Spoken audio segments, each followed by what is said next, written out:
नमस्कार, आप देख रहे हैं कुरुक्षेत्र। मैं हूं आपके साथ आलोक। उत्तर प्रदेश में लोकसभा उपचुनाव को लेकर के राजनीतिक सरगर्मियां लगातार इन दिनों बढ़ी हुई हैं, वो भी इससे बढ़े हुए तापमान के बीच। इस बीच भाजपा प्रत्याशी दिनेश लाल यादव उर्फ निरहुआ के पक्ष में समर्थन जुटाने के लिए आजमगढ़ पहुंचे योगी आदित्यनाथ ने सपा और बसपा को लेकर के जमकर हमला बोला और साफ तौर पर उन्होंने इस तरीके से कहा कि राहु और केतु, अब इस राहु और केतु के संकेत के क्या कुछ मायने हैं, इसको आज हम डिबेट में समझेंगे। लेकिन इस बीच 23 चुनाव को जनता करेगी मतदान और 2022 में ही 2024 के लिए एक सियासी जमीन तैयार करने की एक नायाब कोशिश। तो लगातार बयानबाजी तेज होती जा रही है। सपा हो या बसपा, भाइयों बहनों, उत्तर प्रदेश के विकास के राहु और केतु हैं ये सब। ये ग्रह है, क्रूर ग्रह हैं ये विकास के। इनसे आप जितनी दूरी बनाएंगे विकास उतने नजदीक आएगा, और विकास जितना नजदीक आएगा उतना रोजगार मिलेगा। ये भी जग जाहिर है कि भाजपा व सपा एक ही थैली के चट्टे बट्टे हैं तथा ये दोनों हमेशा एक दूसरे के पूरक ही रहे हैं। साथ ही इन दोनों पार्टियों की नीति व कार्यशैली एक दूसरे को अंदर अंदर राजनीतिक तौर पर मदद व मजबूत बनाने की ही रही है। किसी एक मोहल्ले का नाम पूछ लीजिएगा उनसे, किसी एक गांव का नाम पूछ लीजिएगा, ये पूछ लीजिएगा किस गांव में गए, किस मोहल्ले में गए। सिर्फ अखबार में फोटो छपवाने से तो दौरा नहीं हो जाता। किसी गांव का नाम भी तो पूछिए उनसे, किस गांव में गए, ठंडी गाड़ी से नीचे भी नहीं उतरे हैं।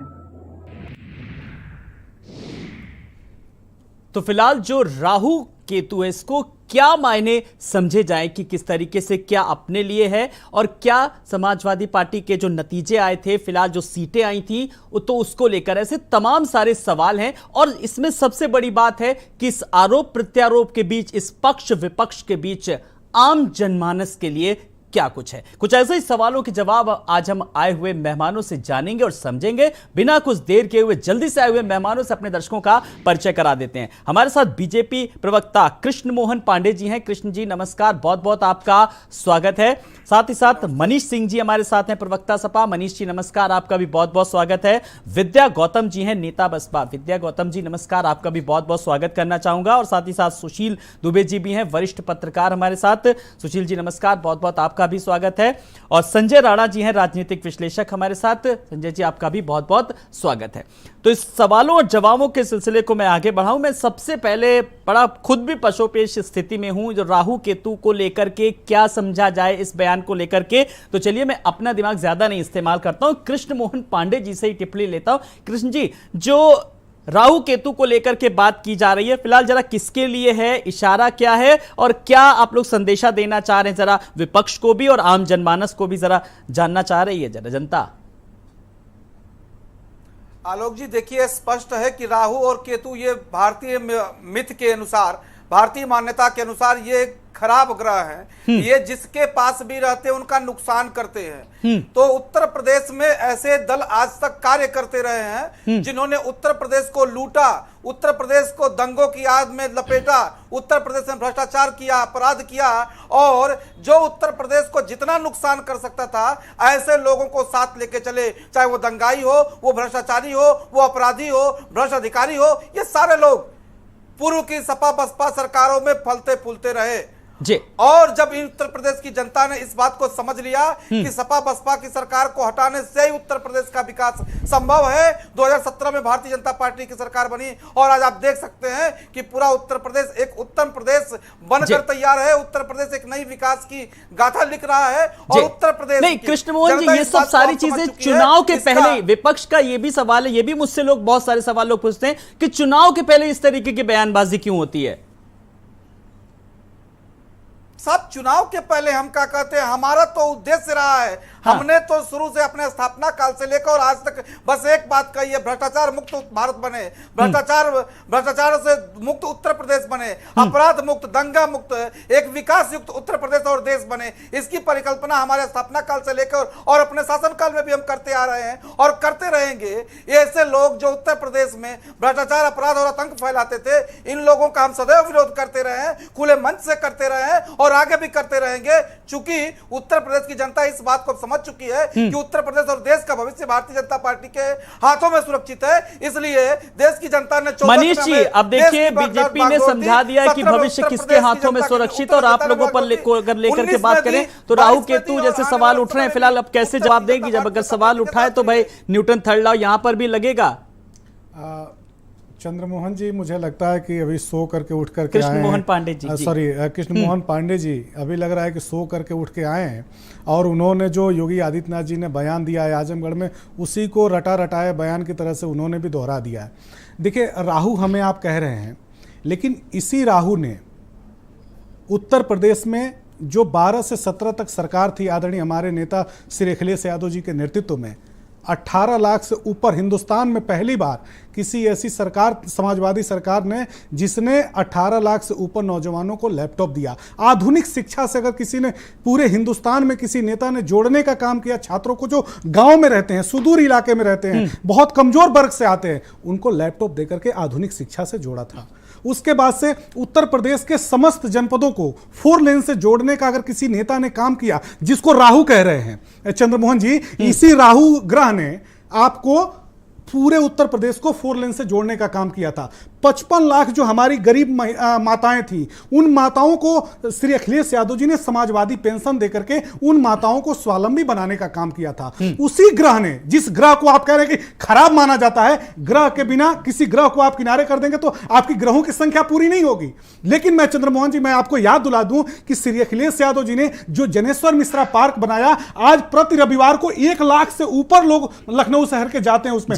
उसी ग्रह ने मेट्रो ट्रेन चलाया, जो ये तो उपलब्धियां है लगातार मनीष जी, लेकिन ये भी सवाल उठ रहा है कि आजमगढ़ की जनता को बीच मझधार में छोड़ करके चले गए, ये भी सवाल उठ रहा है। और कोरोना काल में खास करके मुख्यमंत्री जी ने साफ तौर पर यह भी कहा कि मैं 3 बार गया। आलोक जी, इस सवाल का जरा जवाब। आलोक जी, मैं बहुत अच्छा आपने सवाल किया। श्री अखिलेश यादव जी ने लोकसभा की सदस्यता से जब इस्तीफा दिया, तो उत्तर प्रदेश की जनमानस ने जो उनके ऊपर भरोसा किया था, हमारे नेता के ऊपर 2,96,00,000 लोगों ने वोट दिया, 36% वोट श्री अखिलेश यादव जी को विश्वास करके एक मुख्यमंत्री के रूप में जनता देखना चाहती थी। यह हमारा दुर्भाग्य है, उत्तर प्रदेश की जनमानस का दुर्भाग्य है कि हम उस जगह तक नहीं पहुंच पाए। लेकिन श्री अखिलेश यादव जी पर जो भरोसा किया, जो उस ग्रह पर भरोसा किया, जिस ग्रह से ये चिंतित हैं उत्तर प्रदेश के ग्रहों को लेकर भी अभी बात करेंगे। 1 मिनट आपका समय लूंगा, 1 मिनट समय लूंगा। उत्तर प्रदेश की बहुत लंबे अंतराल के बाद से उसी ग्रह ने, श्री अखिलेश यादव जी ने जिस तरह से बेबाकी से उत्तर प्रदेश की 25 करोड़ आबादी के हितों की रक्षा की बात किया, किसानों के, छात्रों के, नौजवानों के मुद्दे को जिस तरह से उठाया, योगी सरकार उस ग्रह से हिल गई है। और योगी सरकार कितने दिन तक सरकार में रह पाएगी, यह कह पाना बहुत मुश्किल है। कृष्ण मोहन जी, मनीष जी के सवाल का कुछ जवाब देना चाहेंगे कि हिल गई, इतना काम किया, विकास की इतनी बड़ी बड़ी जो है वो उदाहरण प्रस्तुत किए हैं। मेरे मित्र मनीष जी बड़े ही अच्छे व्यक्ति हैं, परंतु क्या करेंगे, ये इनका पाला ही ऐसे जगह जहां की उत्तर प्रदेश की जनता और देश की जनता ने इनको नकार दिया। अन्यथा अच्छे व्यक्ति हैं ये।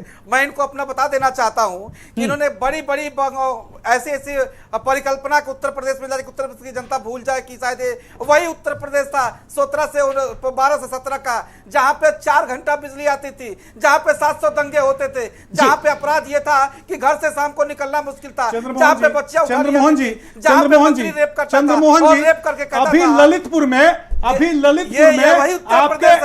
थाने के एसआई ने एक गरीब और कमजोर परिवार की बालिका के साथ सामूहिक दुष्कर्म किया और उसकी जान तक चली गई। उसके बाद से बनारस में, चंदौली में जिस तरह से घटना हुई, आदरणीय प्रधानमंत्री जी के लोकसभा संसदीय क्षेत्र में जिस तरह की घटना हुई, वो हमारी गरीब और कमजोर परिवार की बालिकाएं आज उत्तर प्रदेश में सुरक्षित नहीं है।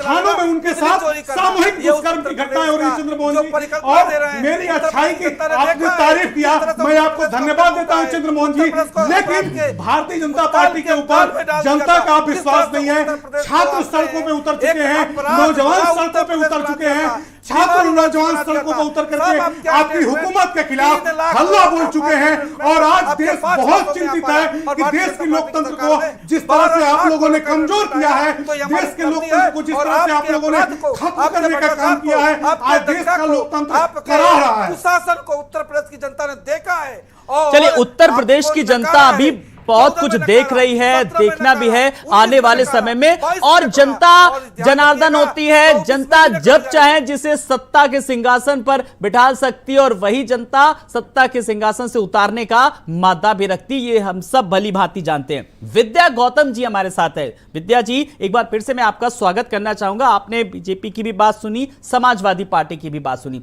इस राहु केतु वाले बयान को लेकर जरा सबसे पहले मैं आपकी टिप्पणी चाहूंगा। बिल्कुल, जो ये कल योगी जी ने, माननीय योगी जी इस प्रदेश के मुख्यमंत्री हैं, ना कि खाली भाजपा के मुख्यमंत्री हैं। उन्होंने बहुत ज्यादा आहत किया वाला बयान दिया कि राहु और केतु, इसका मतलब है कि सारा विकास सिर्फ योगी जी ही कर रहे हैं, भाजपा ही कर रही है। इसके पहले सपा ने या बसपा ने, मैं तो बसपा की हूं और मैं बसपा की तरफ से प्रतिनिधित्व कर रही हूं, तो क्या बसपा ने अपने शासनकाल में कार्य नहीं करे हैं? जिलों का गठन हुआ बसपा के शासनकाल में, किसानों की बहुत सारी बातों को लेकर के उन्होंने कार्य किए हैं। नौजवानों के लिए, विकास के लिए, उनकी नौकरियों के लिए सबसे ज्यादा भर्तियों का काम अगर किसी ने किया तो बसपा सरकार में किया गया।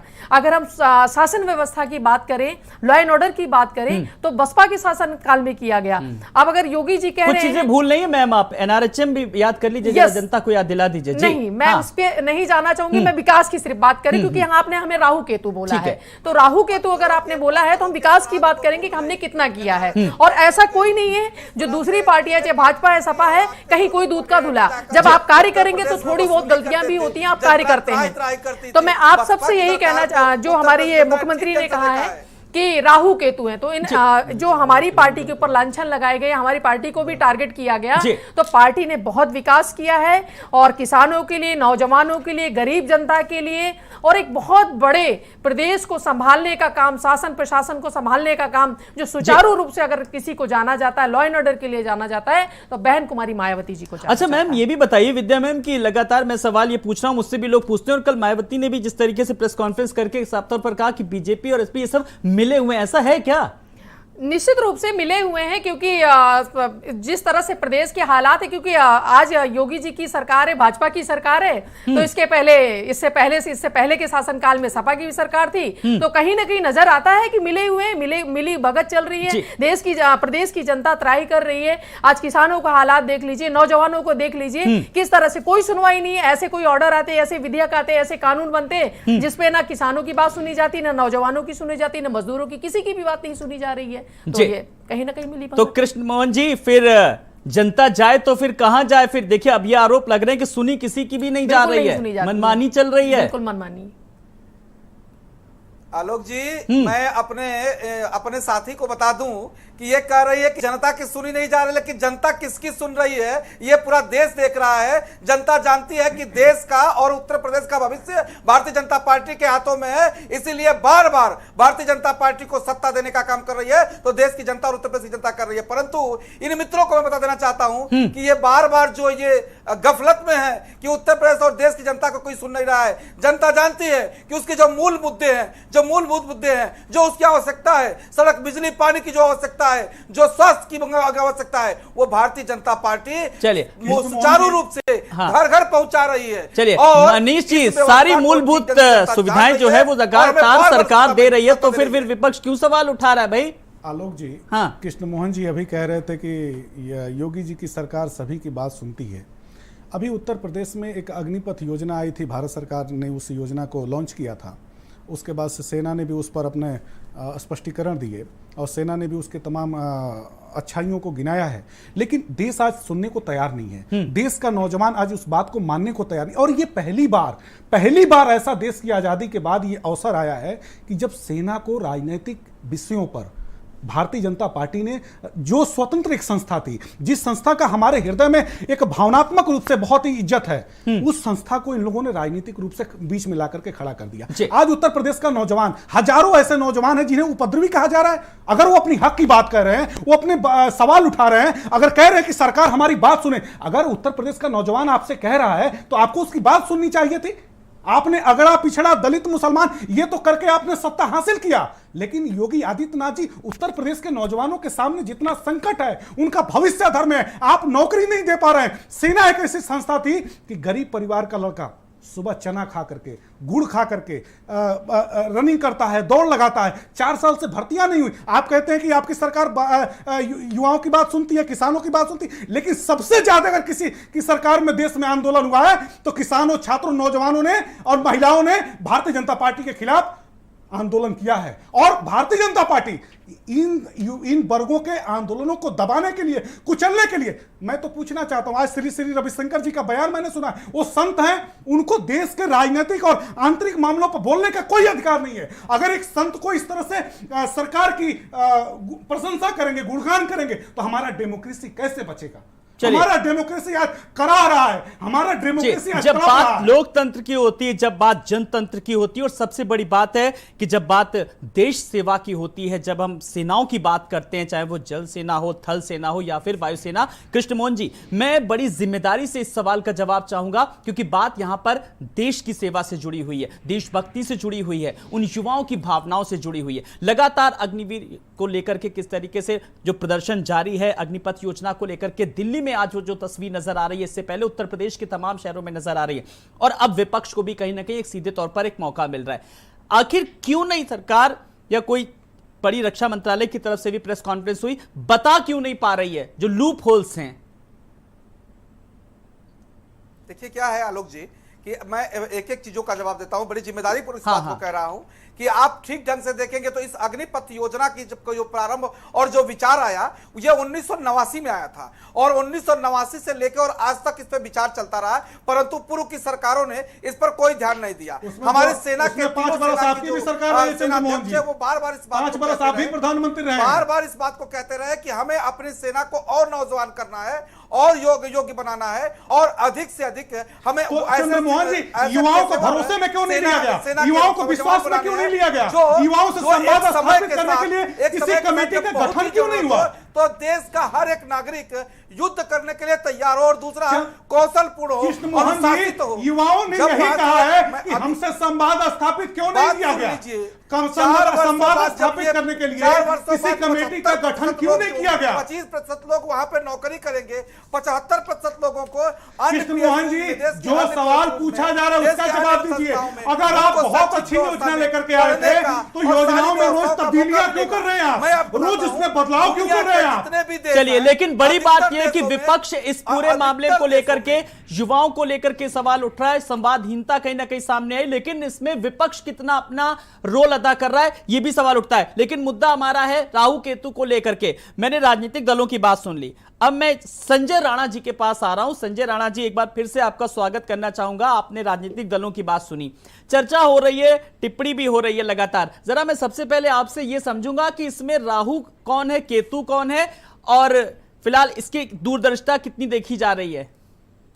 देखिए आलोक जी, ये तो राजनीतिक कमेंट है, और एक कोई भी नेता आदमी अगर राजनीतिक रैली करता है तो इस तरह से कमेंट बोलता है। लेकिन हो सकता है, हमें ऐसा लगता है कि मुख्यमंत्री योगी आदित्यनाथ जी को इस तरह के कमेंट देने से अवॉइड करना चाहिए, क्योंकि देखिए ऐसा है कि देश में हम सब, चाहे वो छोटी राजनीतिक पार्टी हो या बड़ी राजनीतिक पार्टी हो, सबको हक बनता है।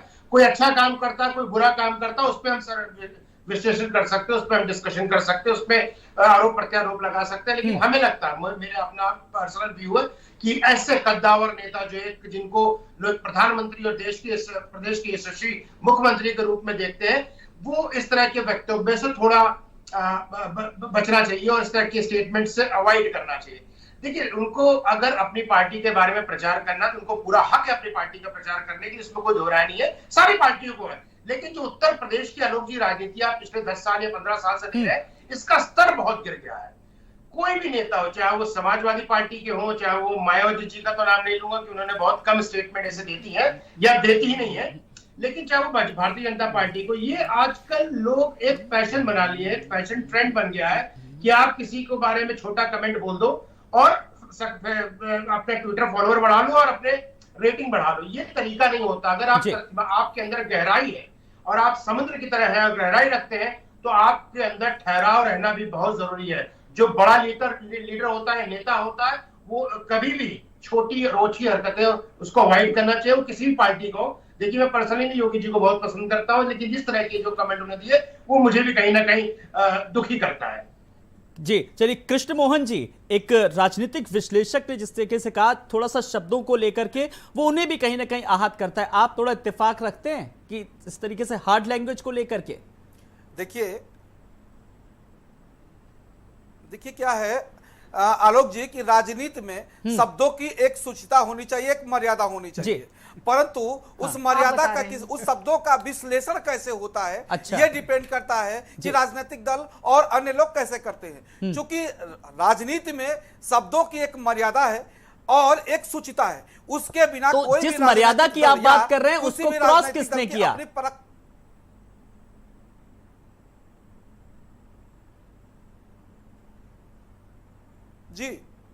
जी, जिस मर्यादा की, जिस राजनीतिक शुचिता की बात कर रहे हैं, जिस शब्दावली का इस्तेमाल कर रहे हैं कृष्ण मोहन जी, मेरा सवाल आपसे ये कि उसको पार किसने किया? देखिए, भारतीय जनता पार्टी के अधिकतर नेताओं को आप देखेंगे तो एक सूचिता, एक मर्यादा में अपनी बातें रखते हैं, परंतु कभी कुछ ऐसे नहीं, मैं हर व्यक्ति के पास कुछ नेता ऐसे हैं जिनकी जुबान फिसलती है और जो गलत है, बिल्कुल गलत है। आपके मुख्यमंत्री पहले स्थान पे आते हैं, भारतीय जनता पार्टी योगी आदित्यनाथ जी उसमें पहले स्थान पे आते हैं। अधिकतर ऐसे नेता हैं जो अपनी राजनीतिक सूचिता को याद रखते हैं, मर्यादा को याद रखते हैं, परंतु विपक्ष के नेताओं को आप देखेंगे, वो सपा के हो, भाजपा के, कांग्रेस के हो, किस तरह से हमारे देश के यशस्वी प्रधानमंत्री को नीच तक कहा गया, कौन सी बातें कहे, ऐसे शब्दों का देश के प्रधानमंत्री को, उत्तर प्रदेश के मुख्यमंत्री का प्रयोग किया गया, जो बताने की आवश्यकता नहीं है, नहीं टीवी चैनल से बताने की आवश्यकता है। ये पूरे चलिए, चुनाव आते आते फिलहाल किस तरीके से हर चुनाव के पहले किस तरीके से राजनीतिक दलों की भाषा होती है, ये भी हम सबने देखा। विद्या जी, कुल मिलाकर आजमगढ़ की टक्कर में आप अपने आप को कहां पा रही हैं? जी जी, ठीक है, चलिए ठीक है, मैं आज राजनीतिक बयानबाजी को लेकर के नहीं, लेकिन आजमगढ़ में किस तरीके से जो टक्कर है, आप अपने आप को कहां पा रही? विद्या जी। बिल्कुल, अभी ये जो बीजेपी प्रवक्ता पांडे जी कह रहे थे कि पहले तो मैं इनकी बात का ही जवाब दे दूं। उन्होंने ये कहा कि बयानबाजी नहीं करनी चाहिए और हमारी पार्टी बहुत ध्यान रखती है। आपकी पार्टी कैसे ध्यान रखती है, इस बात का सबसे बड़ा सवाल। अभी 2 दिन पहले ही हम इस एक प्रोग्राम में अपने टीवी डिबेट में यहीं पे आए थे, जहां पे ये था कि मुख्यमंत्री योगी आदित्यनाथ ने कहा कि मेरी पार्टी का कोई भी सदस्य कोई भी गलत बयानबाजी नहीं करेगा और सबको फटकार लगाई गई। उस पर प्रोग्राम भी, टीवी पे डिबेट भी हुई। अब ये दूसरा बयान खुद स्वयं माननीय योगी आदित्यनाथ दे रहे हैं, राहु केतु का। आप मर्यादित भाषा का इस्तेमाल नहीं कर रहे, आप चुनाव जीतने के लिए आए हैं, आप चुनाव लड़ा रहे हैं अपनी पार्टी के व्यक्ति का, लेकिन आप इस तरह की बयानबाजी कर रहे हैं। इससे पहले संजय साहब ने कहा, जो राजनीतिक विश्लेषज्ञ हैं, उन्होंने खुद कहा इस बात को कि बीएसपी पार्टी में, आप बहुजन समाज पार्टी की बात करूं, हमारी बहन कुमारी मायावती जी जो भी बयान देती हैं संविधान के दायरे में देती हैं, संवैधानिक तरीके से देती। उन्होंने भी अपने प्रत्याशी को लेकर के कल प्रेस वार्ता करी और उन्होंने साफ शब्दों में अपने प्रत्याशी के कार्यों को गिनाया, प्रत्याशी क्या क्या कार्य करता, कितनी उसकी पहचान है, कितना उसने पार्टी के लिए काम किया, सारी बातें करी। लेकिन इस तरह जमाली को लेकर के उन्होंने कहा, सरकार की बात करें, बीजेपी के पास बताने के लिए बहुत कुछ है, सपा के पास भी गिनाने के लिए बहुत कुछ है। आप किन किन मुद्दों को लेकर के जनता के बीच जाएंगी, ये भी बताइए, जनता जानना चाहती है। 2007 से 12 में जो हमारी सरकार ने जितने कार्य किए हैं, वहां की जनता भी जान रही, और आजमगढ़ की जनता हमारे लिए, क्योंकि हमारे पास वहां पे विधायक भी रहे हैं, हमारा ऐसा नहीं कि हम वहां पे शून्य रहे, हमने भी वहां कार्य करे, हमारे विधानसभा भी रही है, वहां हमारे विधायक भी रहे हैं। तो आने वाले समय में जो हमारे प्रत्याशी हैं गुड्डू जमाली जी हैं, उनकी किए गए कार्य और पार्टी की किए गए कार्यों के आधार पर हम चुनाव जीतने के लिए पूरी तरह से जंगे मैदान में। संजय राणा जी, हर राजनीतिक दल अपनी अपनी प्रतिद्वंदिता भी वहां पर नजर आ रही है और जीत को लेकर भी आश्वस्त नजर आ रहे हैं, लेकिन इस पूरी कवायद के बीच जो प्रत्याशी हैं, उन प्रत्याशियों के चयन को लेकर के बात करें, फिलहाल सॉफ्ट कॉर्नर भी कहीं ना कहीं जनता का उठाने की कोशिश की जा रही है। जिस तरीके से मुख्यमंत्री योगी आदित्यनाथ ने भी बयान दिया कि बीच में छोड़ करके बाहर गए, फिर उन्होंने कोरोना काल का भी उदाहरण दिया, तो कहीं ना कहीं इसमें दूरदर्शिता भी साफ तौर पर देखी जा सकती है। आलोक जी, बिल्कुल इसमें अगर आप देखेंगे तो जो शाह आलम साहब है, गुड्डू जमाली, इनको मैं नहीं बुलाता हूँ, उनको शाह आलम साहब के नाम से जानता हूँ। वहां के पुराने नेता हैं, कई बार विधायक रहे हैं और बड़ी ही उनकी अच्छी पकड़ है। अगर आप उनकी ग्राउंड में बात करें तो उनकी अच्छी पकड़ अपनी विधानसभा ने आसपास के इलाके में भी काफी अच्छी पकड़ है। वो एक तरह से लोकल कैंडिडेट, काफी पुराने कैंडिडेट है। अब चाहे बीजेपी कैंडिडेट की बात करें मरुआ जी की, वो भी पिछला चुनाव हार चुके हैं, लेकिन कहीं ना कहीं वो अपनी जमीन से जुड़े रहे। अब जहां तक हमें लगता है कि जैसे सुनने में आया, इन्होंने पहले किसी शेड्यूल कास्ट को या किसी अन्य जाति के लोगों को टिकट दिया, उसके बाद उन्होंने सफाई से हेलीकॉप्टर पे लैंड करा दिया। तो देखिए, कहीं ना कहीं इनको एक डर था समाजवादी पार्टी को। मुझे ऐसा लगता है कि अखिलेश यादव जी कभी भी, जब से चुनाव जीते उसके बाद वो अपने क्षेत्र में विजिट नहीं किए थे, कभी नहीं गए थे। उनका पूरा इतिहास अगर आप एनालिसिस करेंगे तो कभी नहीं गए थे। उसके बाद उनको डर था कि अगर छोटे कैंडिडेट को लड़ाते हैं या ऐसे आदमी को लड़ाते हैं जिसका बहुत बड़ा नाम नहीं है या परिवार से नहीं आता, कहीं ये सीट हाथ से ना निकल जाए। तो ये चीजें उनमें ये माने रखती है और ये हुई है। और इसमें कहीं ना कहीं जो गुड्डू जमाली साहब आने के बाद से ये त्रिकोणी कंपटीशन हो गया है, जो पूरा चुनाव हो गया त्रिकोणी हो गया। इसमें बड़ा ही रोचक होगा, हमें 23 तारीख का इंतजार करना होगा कि समाजवादी पार्टी इसको निकाल पाती है कि निकाल पाती है। हमें तो ऐसा लग रहा है कि ये चुनाव थोड़ा सा कठिन होगा समाजवादी पार्टी के लिए। मनीष जी, लगातार परिवारवाद को लेकर के और जनता पर पूरा यकीन है, लेकिन कंपटीशन काफी टफ है। देखिए, संजय राणा जी का मैं बहुत सम्मान करता हूं और बहुत अच्छे इंसान हैं और हम लोगों के वरिष्ठ हैं। मैं धर्मेंद्र जी के बारे में एक चीज़ सभी लोग जानते हैं और देश की राजनीति से जुड़े हुए जितने भी लोग हैं वो जानते हैं कि वो समाजवादी नीतियों, विचारों और सिद्धांतों को लेकर के सड़क से लेकर के सदन तक उनका संघर्ष करने का इतिहास है।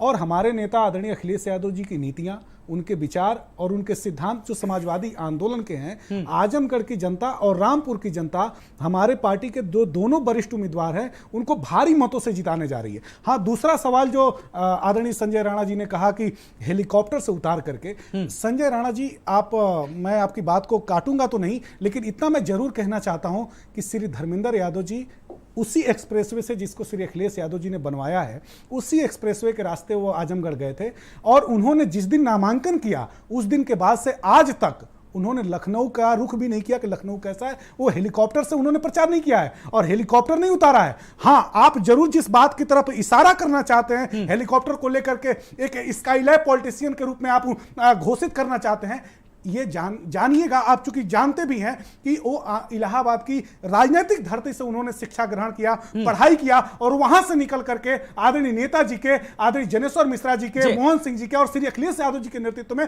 समाजवादी आंदोलन के लिए अनेकों बार जेल की यात्रा किया है, उन्होंने संघर्ष किया है और उसी पर आजमगढ़ की जनता और रामपुर के जो हमारे उम्मीदवार हैं असीम रजा, उनके ऊपर मोहर लगाने आंदोलन, जिस जन आंदोलन की बात की जा रही है, संजय जरा मैं आपसे भी टिप्पणी जरा चाहूंगा कि वो जनता के बीच कितना जन समर्थन हासिल होता नजर आ रहा है। हाँ, देखिए, मैं अपने मित्र जो हमारे समाजवादी पार्टी के, देखिए आप, हम डिबेट कर रहे हैं, अच्छी डिबेट चल रही है और हमें हेल्दी डिबेट रखना चाहिए। देखिए, ऐसा है कि धर्मेंद्र यादव जी का अगर आप पृष्ठभूमि देखेंगे तो उनका कोई राजनीतिक ऐसा इतिहास नहीं रहा जिसके वजह से उनको जाना जाए। देखिए, मेरी बात को अन्यथा ना लीजिएगा, उनका एक क्वालिफिकेशन है, क्वालिफिकेशन में डिग्री की बात नहीं कर रहा हूँ, क्वालिफिकेशन है किसके पुत्र है। इसके अलावा उनके पास ऐसा कोई भी डिग्री, ऐसी कोई क्वालिफिकेशन, ऐसा कोई आंदोलन नहीं है, ऐसा जनता के बीच कोई पैक्ट नहीं है जिसके वजह से हमें याद रखा जाए। हाँ, वो अखिलेश यादव जी के चचेरे भाई हैं, वो परिवार से आते हैं और एक बहुत बड़े व्यक्ति के पुत्र हैं, ये उनकी क्वालिफिकेशन है। जहां तक जेल आंदोलन की बात हो तो मित्रवर्ग कभी वो जेल नहीं गए, कोई आंदोलन उन्होंने कभी नहीं किया, वो एक तरह से एयर कंडीशन। 2010 मुझे एक सवाल का जवाब बस आप और दे दीजिए, फिर मुझे एक ब्रेक लेना होगा। 2010 जो आपने, संजय जी, बहुत अहम सवाल, जिस शैक्षिक योग्यता की जिस तरीके से बात की, शैक्षिक अहर्ताएं और जो तमाम सारी राजनीतिक जो अनिवार्यताएं, वो कौन प्रत्याशी पूरा कर रहा है, जल्दी से बता दीजिए, फिर मैं एक ब्रेक लूंगा। ये प्रश्न मुझसे, आपसे सर, अगर मुझसे अगर पूछा जाए और मैं एकदम न्यूट्रल होकर बात करूं, हाँ। तो मैं कहूं, देखिए, मैं उन सबको पर्सनली नहीं जानता, लेकिन एक तरह से देखा जाए तो गुड्डू जमाली ऐसे पृष्ठभूमि के एक नेता जो ग्राउंड से जुड़े हुए हैं और ग्राउंड से आते हैं और वहां के विधायक हैं। जबकि मैं बोल रहा हूं, मैं आदित्यनाथ जी को पर्सनली लाइक करता हूं, लेकिन फिर भी मैं गुड्डू जमाली जी को इन सबसे ऊपर रखूंगा। अगर आप क्वालिटी की बात कर रहे हैं, एजुकेशन क्वालिफिकेशन ने, क्षेत्रीय नेता की बात कर रहे हैं जो बिल्कुल, क्योंकि उन्होंने जमीनी स्तर पर किस तरीके से काम किया, इसीलिए शायद गुड्डू जमाली अपनी पार्टी को लेकर के प्रबल दावेदारी भी ठोक रहे हैं और लगातार दावा कर रहे हैं। फिलहाल मैं अन्य प्रत्याशियों को लेकर के इस आरोप प्रत्यारोप के बीच जनता के मन में क्या चल रहा है और 2024 को लेकर के क्या एक सियासी जमीन तैयार करने की कोशिश की जा रही है इस उपचुनाव की जंग के जरिए, कुरुक्षेत्र जारी है। एक छोटा सा ब्रेक ले रहे हैं, मेहमान बने हुए फौरन हाजिर होते हैं।